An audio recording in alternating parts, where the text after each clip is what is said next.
que realizamos desde el Consejo Municipal a nivel de propuestas y de actividades políticas, gestiones, recorridas, visitas, posicionamientos políticos, siempre lo hemos pensado también desde la transparencia, para que la ciudadanía pueda acceder a lo que los legisladores, en este caso, en mi caso personal, lo que realizo cotidianamente. El Consejo Municipal tiene todo un área de transparencia, pero lo que planteamos es una aplicación para la telefonía celular en forma totalmente gratuita para poder controlar a la concejala, el concejal, pero no solamente en el momento de la campaña, durante los 4 años que dura su mandato.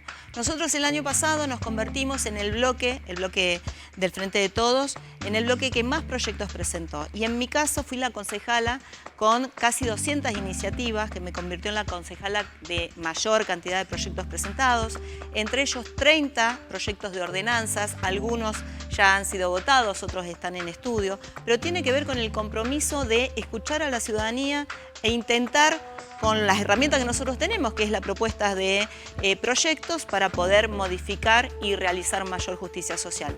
Pero además, otra cosa más. Yo creo que muchos dirigentes y dirigentas llegan a un lugar por el voto popular y luego se olvidan a quienes representan. Entonces llegan, se olvidan y pasan a una línea de confort, como si estuvieran en el living de su casa. En ese sentido, yo tengo muy claro que llegué por el voto popular de los trabajadores y trabajadoras y a quien no pienso traicionar.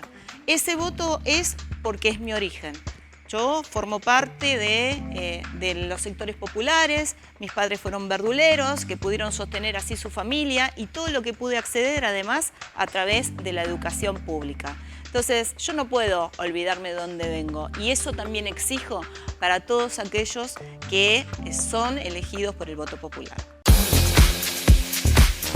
Generamos espacios con distintos grupos y organizaciones, distintos artistas de la ciudad, para poder llevar adelante alrededor de una docena de proyectos. Algunos ya los hemos presentado y otros los estamos por presentar, pero siempre en acuerdo con los distintos grupos y las distintas disciplinas artísticas.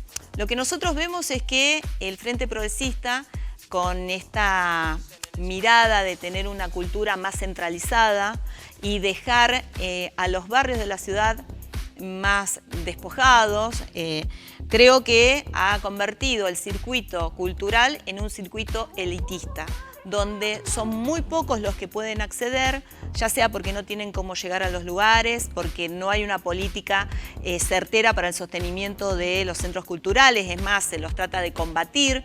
Creo que además han tratado de alinear ideológicamente a los grupos de cultura, y eso no es correcto, no se debe hacer, la cultura debe fluir, pero además debemos considerar a los trabajadores y trabajadoras de la cultura, que han sido muy golpeados por esta gestión. Y en pandemia han sido muy golpeados, más aún. Por lo tanto, bueno, trabajamos codo a codo. Y además de cultura hemos presentado también otros proyectos que tienen que ver con los consumos problemáticos de las adicciones. Hemos generado reuniones y trabajos y propuestas conjuntas con distintas organizaciones y distintas organizaciones que vienen trabajando en territorio. Y eso da mucha fortaleza, no a nosotros, sino les da la fortaleza necesaria a las organizaciones para poder seguir avanzando en las propuestas, en la inclusión de las personas, en el sostenimiento de todo lo que significan las terapias, que el municipio no tiene, porque lo único que tenemos son aquellos programas que están relacionados a la Cedronar, ¿no? La Secretaría que a nivel nacional. Entonces también eso, ¿cuál es el rol del municipio en una ciudad que está atravesada por los consumos problemáticos, está atravesada por las adicciones, con un grave problema de inseguridad que también proviene por las disputas territoriales de los narcos? Hemos llevado adelante un espacio que dimos en llamar Norma más 10, donde nos juntábamos con 10 representantes de distintas disciplinas Y, por ejemplo, también además de cultura, que bueno, fueron mucho más que 10, por suerte, de cultura, también estuvimos trabajando el consumo problemático, estuvimos trabajando cuestiones de salud, lo que significa la ciencia y la técnica con los investigadores y las investigadoras de la ciudad de Rosario. Así que todas estas cuestiones que las exponemos en campaña, pero que las venimos trabajando desde hace mucho tiempo. Cuando recorremos los distintos barrios de la ciudad, junto con todos los integrantes de la lista Rosario de Pie, también lo hacemos junto con Agustín Rossi, los integrantes de la lista Santa Fe, la Santa Fe que queremos para las candidaturas a nivel de diputados y senadores nacionales. Nos encontramos con una muy buena recepción. Y además, esto no significa que la gente no tenga inquietudes y que comparta absolutamente las miradas que tenemos. Pero encuentro mucha esperanza en esto de que estamos escuchando, debatiendo, proponiendo y tratando de acercar las políticas públicas a la ciudadanía. La gente necesita quien los cuide. La gente necesita dejar de lado la careteada que muchas veces hacen algunos dirigentes políticos para conocer dónde hemos estado siempre. Nosotros siempre hemos estado en el mismo lugar, en el lugar del peronismo, en el lugar del kirchnerismo, en el lugar de la resistencia al macrismo. Y el pueblo necesita que sus conductores sean justamente de la mano de la coherencia quienes activen las políticas públicas de inclusión. Y eso es más seguridad, más trabajo, más salud. Pero no prometiendo, no mintiendo, sino tratando de generar los puentes necesarios para el trabajo común.